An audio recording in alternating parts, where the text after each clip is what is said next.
welcome to FedScoopTV. I'm sitting here with Teri Takai, the CIO of the Defense Department. Welcome. Thank you. Thanks for having me. Sure.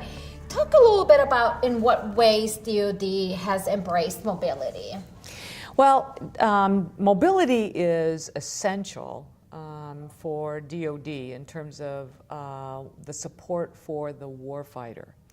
Our warfighter is totally dependent upon information at the point that they need it. And today we use specific radios that we buy specially. And the challenge for us is, number one, we're not going to be able to continue the expense of developing our own equipment, but even more so, industry is evolving so rapidly with mobile devices that it's very important that we are moving forward in the same way. And what would you say have been some really significant changes in adopting mobile? Well, some of the changes are that we've had to really change the way we look at security.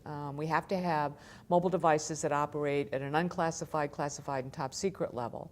So we've been working to really work with industry to ensure that the devices meet our security standards and yet are available commercially. We've also been working on how do we actually provision the devices, and then also how do we hook them into the equivalent of an app store that is secure for DOD users. Mm-hmm. And you mentioned security challenges. What would you say has been the most pressing challenge that you had to overcome? The most pressing challenge is that we are very much focused on using personal identity cards. They effectively are used to authenticate to our laptops and our desktops today, and they really give us an identity credential so that we know who's on our networks. Well, of course, plugging in a card isn't conducive and isn't easy to use when you've got a mobile phone.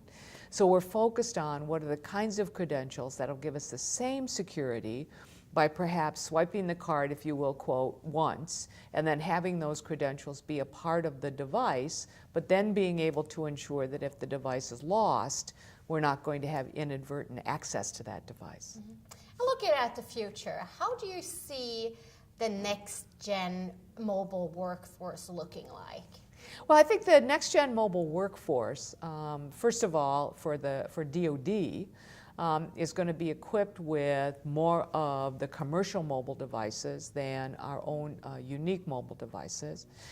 We will be able to connect to our information that sits today in our legacy systems and our legacy databases much more actively than what we can do today. And then we also have to take care of those individuals who want to use the device but maybe in an area where they're not connected to the network. So those are some of the things that we're working on and some of the things that we think are going to be very important to our use of mobility in the future. Mm-hmm. Ms. Takai, it's been a pleasure having you on FedScoopTV. We appreciate it. It's an honor. Thanks very much.